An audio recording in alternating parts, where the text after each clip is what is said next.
Let's keep working on leading this turnaround. We're well into the process at this point. If you've been following along in the videos, let me recap real quick what has happened up to this point.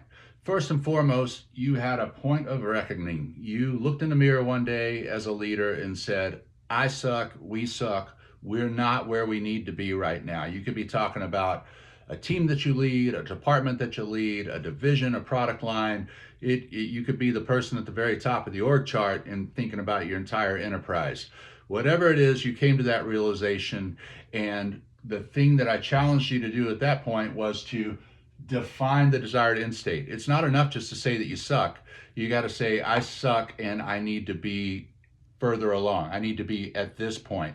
And quantitatively and qualitatively, you establish what that looked like, and it became your target. Then, what did we do? We said we need a good sense of where three things are about our operations right now: our people, our processes, and our technology. And we applied what we call triage to those things.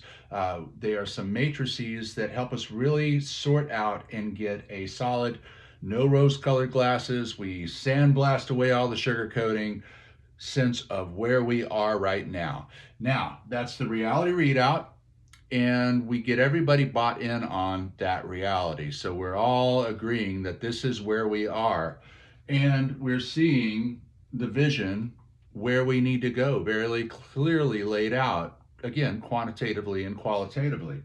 So we understand that there's a gap between here and here, and we've got to map that gap. I want you to think about that delta between where we are and where we're going as a terrain, a landscape, a wild unknown, a frontier, if you will.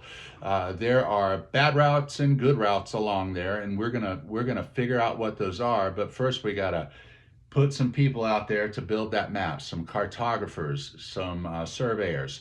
So who are those people going to be? Well, obviously you as a leader, your leadership team, and more importantly, we're going to start building in some energy with our captains. And who are the captains?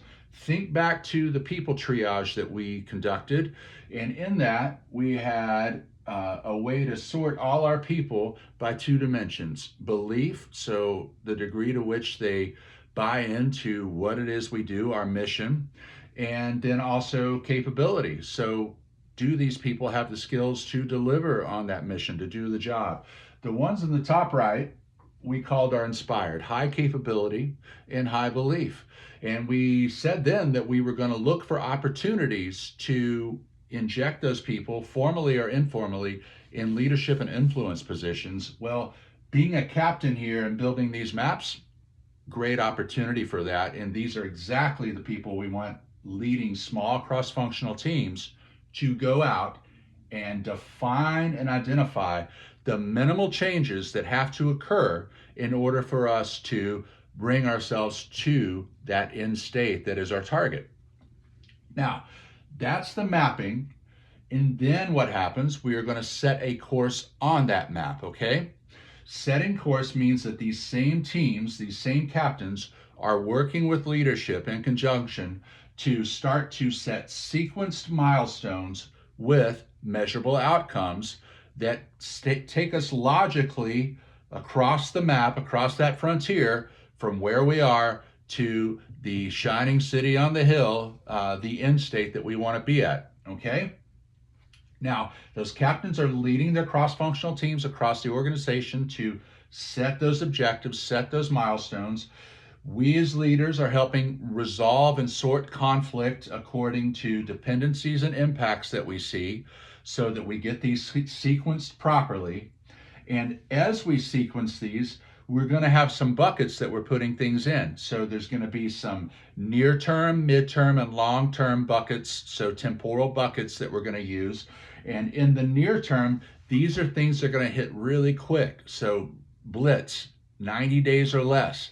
And the types of activities and objectives we're realizing here and working against are those things that were laid out in the triage phase. Remember, when we looked at process and technology especially, we identified several things there that were elements that were getting in the way, outdated, inefficient, creating negative value in our systems, and we prescribe some actions on those.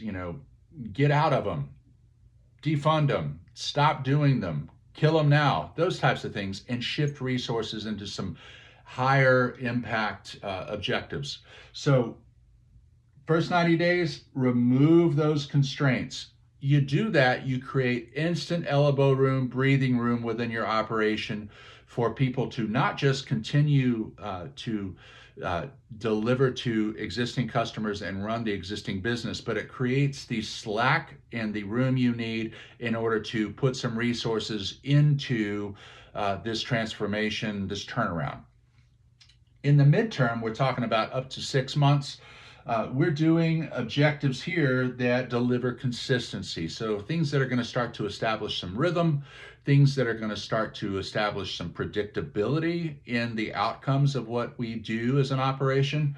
And those things are going to build up. It doesn't mean that we are experiencing turbulence-free flight here. There will be chop, but we have the confidence and the momentum to ride right through that and know that we're going to be okay.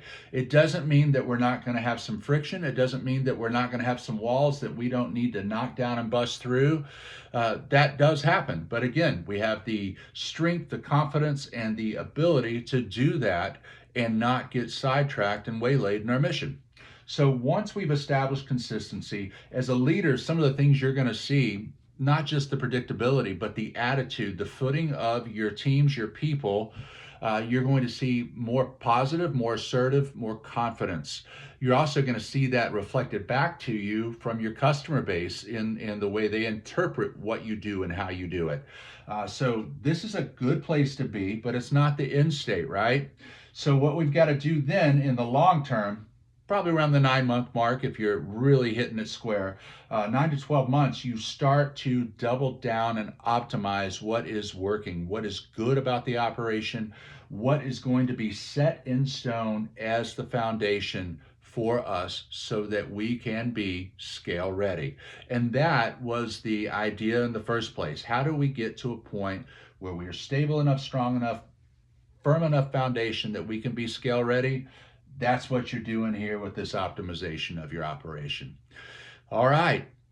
We've been going through a lot. I hope you've been finding it valuable. If you jumped in and picked this video up first, I encourage you to go back, look at the 4 preceding videos talking about leading to turnaround, and let me know if you got any questions, if you need some assistance. I'm not hard to find. Reach out. I'm glad to talk to you about what you're seeing and what you're hoping to get done with your turnaround. All right. Be good, do good, and keep swinging.